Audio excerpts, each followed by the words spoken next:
The mountaintops of Vermont, picturesque, serene, and home of the Bicknell's thrush.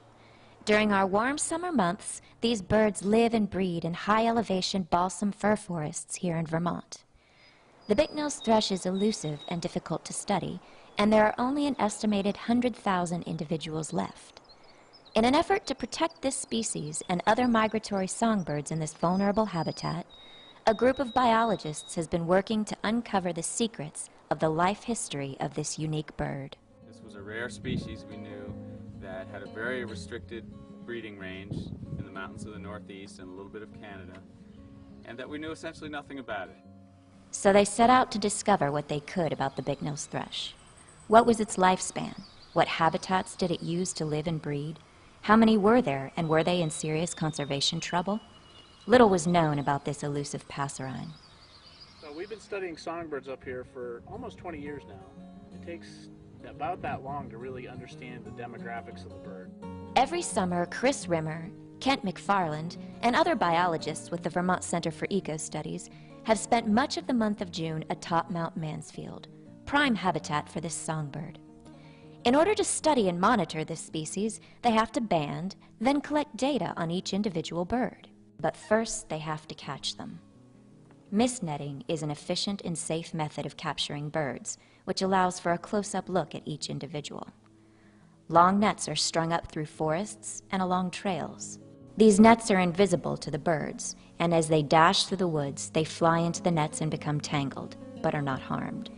After being extricated from the nets, they are brought to the banding area for processing. Well, we have here a Bicknell's thrush, fresh out of a mist net. An array of data is collected on each bird. They are checked for parasites, measured, weighed. He's very docile in there, he's barely moving. And then I can just set him on the scale and I get a weight of 24.7. Into the evening, the data collection continues.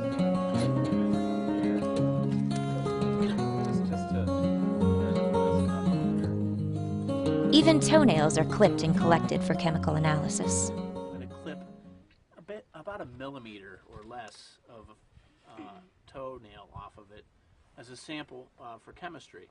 And we can actually, using that toenail, we can actually go back in time on the toenail when it was growing it on the wintering grounds in the Caribbean. And using nitrogen and carbon and some other elements, we can actually distinguish things like what it was eating on the wintering grounds when it left, what elevation it might have been at in the mountains. And each bird caught is banded. Band on her right leg. Soft aluminum, so there's a little band right there. A unique 9-number digit. Won't be repeated on any other bird in North America. Finally, the birds are released. You're free. This year, they are working with a new technology. Researchers have begun collecting data from tiny geolocators attached to the backs of some of their study birds. One of the things we've been missing from the conservation action plans is actually the connectivity of this place here, the population here, with other populations, both around and other peaks and also in the wintering grounds. So one of the ways we've been trying to do that is with the geolocators, putting these small geolocator backpacks on the birds, releasing them, let them go for a year, let them do their thing, come back, and then see where they've been for the previous year. The way these little geolocators work is they have a small computer chip, a timer, and then a stalk with a light sensor on it.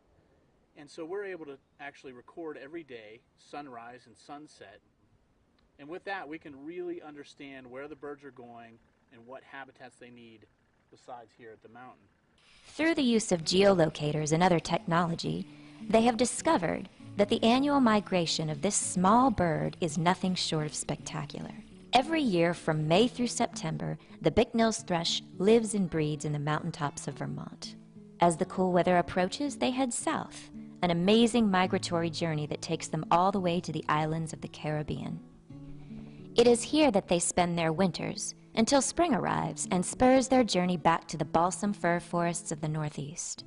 We don't have all the answers yet, but this is a really important study because because bicknell thrush is an indicator for all of the health of the biodiversity that inhabits this pretty rare ecosystem, this mountaintop forest. Bicknell thrush is sort of a canary in the coal mine for our mountaintops.